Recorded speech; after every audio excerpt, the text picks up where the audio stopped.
Hey everybody, this is my 55-gallon T Bar tank, and recently I put some new lights on this tank. I didn't put anything expensive on there, I just put an LED shop light, and I really like the way it looks, but I was kind of hesitant to find out the way it's going to perform. With a planted tank, you've got certain requirements of light that you need, and color, temperature, brightness, certain wavelengths of light, certain amounts of intensity are required, and so on and so forth. And I didn't think I'd have too much problem because the plants in this tank, and the plants in all my tanks in fact, are very low light requirement plants. They don't need really specific wavelengths or spectrums of light, and they don't really need high intensity light. So I assumed that as long as I'm getting a decently broad spectrum produced by this white LED, that I would do okay with these sort of low need plants. And now that I've had this on here for, I don't know, maybe a week now, I don't know whether this has anything to do with it or not, but I've been seeing some really vigorous growth over the last week or so. And this morning when I came down here, look at this. I've got a flower on my Anubias. Now, this flower will not fully develop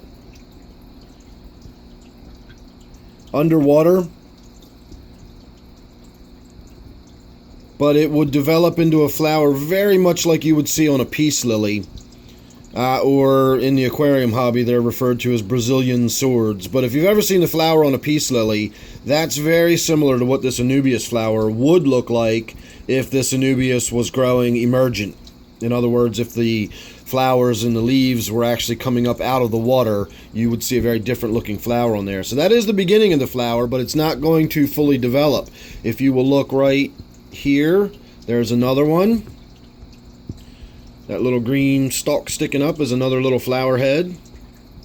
So that's exciting. And of course you can see just how vigorous and green all of that growth is. Now that's partly due to the pleco I have in here. I've got a rubber lip. It's either a rubber lip or a clown pleco. I can't remember which one it was.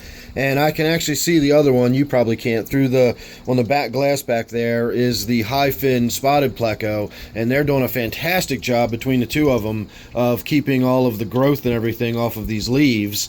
And I'm just really happy with the way they're turning out so far. And as you can see right here, we've got another flower spike. And then, of course, we've got all of this vigorous new growth and all of these new leaves popping out left and right. So I hadn't really given it much thought as far as making a mental note of the leaves and how they looked and everything. I just put it on the tank, the light. I just put the light on the tank with the thought of, we'll see what happens. And, I was just, if over time the plants didn't die off, I would have been happy. I wasn't really expecting to see any kind of vigorous new growth.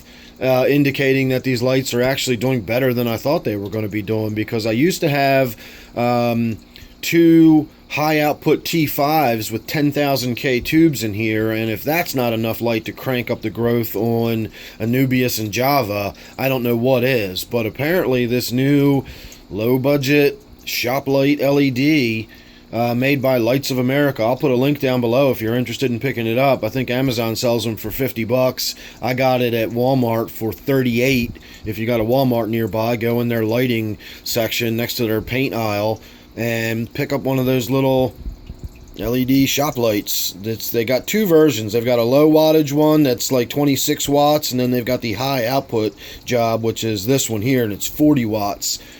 So I went from 108 watts of T5 high output to 40 watts of cheap LED, and so far I'm seeing an explosion of growth within the last week or so, and all of my Anubias in this tank is beginning to flower. So I'm not convinced it's the new light just yet. That's a lot of growth for a very short period of time. The process of developing flowers, the hormonal process that the plant goes through in preparation for developing the flowers, all that stuff takes time. The idea that I put a new light on this tank 6 days ago or 8 days ago or whatever it's been, probably hasn't even been that long, and suddenly we've got new flowers popping out left and right, that's you know, I don't necessarily think that's the case. But I am seeing really good, deep, rich coloration. I am seeing vibrant new growth, and I am seeing a lot of new leaf stalks coming out. So we are seeing new growth.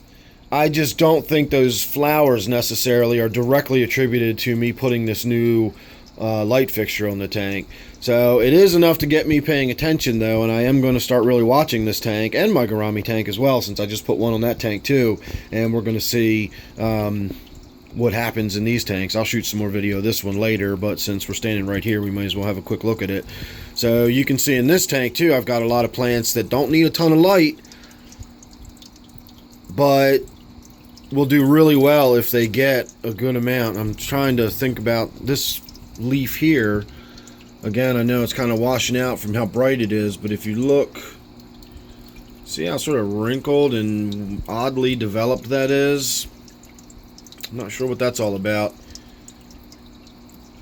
Again, light spectrums and the wavelengths of light that are hitting your plant are really, really important. So if you're not getting the right ones, or you're not getting all of the ones that a plant requires, it can do weird things to a plant. It's sort of like getting a nutrient deficiency. And actually, the more I'm looking at it now, I've got more leaves down here. This leaf is a little strange looking. Now, let's see if I can get my finger in there correctly. This leaf here is a little strange looking. And there's a few in there that are growing and developing a little sort of wrinkled and odd like that. So it's another thing I'm going to have to kind of pay attention to. Again, don't know if the lighting would have that rapid of an effect. You know, it does take time for plants to develop leaves and send up new shoots and stuff.